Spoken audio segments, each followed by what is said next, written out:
Assalamualaikum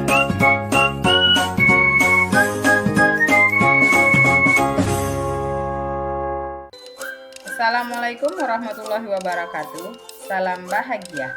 Saya Rizky Kurnia Zulhijjah Batubara dari SMA Negeri 10 Batam, Kepulauan Riau untuk calon guru penggerak Angkatan 8. Dalam video kali ini, saya akan memaparkan kesimpulan dan refleksi pemikiran Ki Hajar Dewantara Modul 11 Koneksi Antar Materi untuk melengkapi tugas 1.1.A8.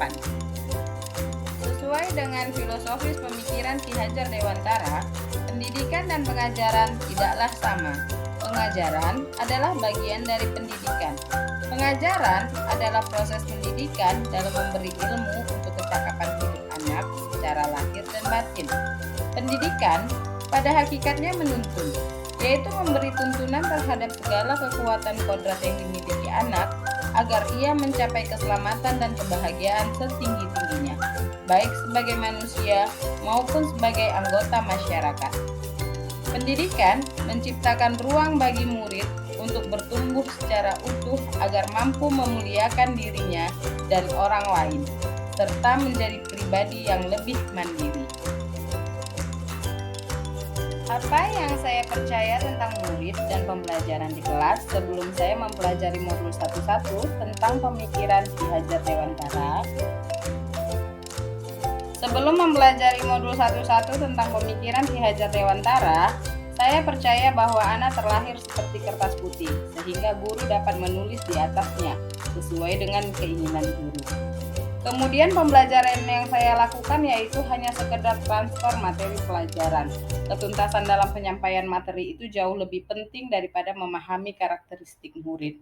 Dan saya melihat hanya berdasarkan nilai aspek kognitif saja.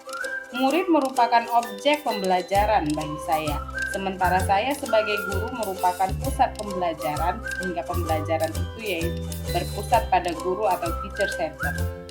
Saya akan mengukur pembelajaran yang berhasil jika murid sudah mencapai nilai KKM. Saya tidak begitu mempedulikan apakah murid-murid itu paham atau tidak dengan materi yang saya ajarkan. Saya hanya meminta siswa untuk menghafal materi pelajaran, terutama untuk materi pelajaran saya matematika yang cukup banyak, sehingga saya sering merasa gagal dan mengeluh jika banyak murid yang tidak tuntas setelah melakukan evaluasi. Pada akhirnya saya pun melakukan refleksi terhadap pembelajaran yang telah saya lakukan. Setelah mempelajari modul 11 tentang pemikiran Ki Hajar Dewantara, saya pun menyadari bahwa apa yang saya pikirkan dan lakukan selama ini dalam pembelajaran di kelas tidaklah tepat.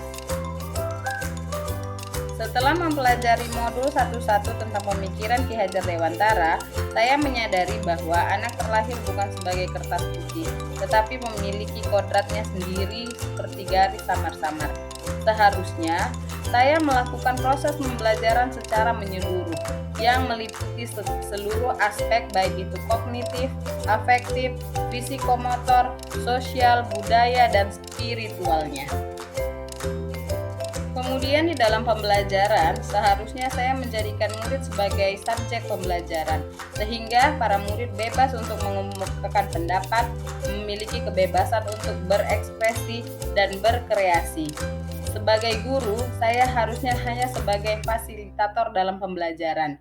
Guru harus ikhlas, penuh kesabaran, dengan segala ketulusan hati, dan guru juga harus memahami karakteristik murid. Dengan demikian, guru dapat memberikan kesempatan untuk murid untuk bertumbuh sesuai dengan kodratnya. Setelah melakukan refleksi terhadap pembelajaran yang saya lakukan selama ini, maka apa yang dapat segera saya terapkan lebih baik agar kelas saya mencerminkan pemikiran Ki Hajar Dewantara? Adapun beberapa hal yang dapat segera saya terapkan dalam pembelajaran di kelas antara lain, merancang pembelajaran yang interaktif dan menyenangkan dengan melibatkan murid sesuai dengan metode student center. Salah satunya yaitu melalui permainan dalam pembelajaran, alat peraga, dan lain sebagainya. Yang kedua yaitu menerapkan pembelajaran abad 21 sesuai dengan pemikiran Ki Hajar Dewantara, yaitu berpikir kritis, kreatif, komunikasi, dan kolaborasi. hal ini tetap berfokus pada memerdekakan anak. Dan pembelajaran di dalam kelas diharapkan tidak lagi bersifat menuntut, tetapi menuntun sesuai dengan kebutuhan kodrat anak. Dan yang terakhir, mengenali karakter dan latar belakang murid dengan menjalin komunikasi yang baik dengan orang tua maupun masyarakat. Semoga kita dapat menerapkan pembelajaran ini di dalam kelas secara berkelanjutan. Demikian yang dapat saya sampaikan dari refleksi dan kesimpulan dari pemikiran Ki Hajar Dewantara kali ini. Terima kasih. Semoga video ini menginspirasi bagi kita semua, Bapak dan Ibu guru pejuang pendidikan.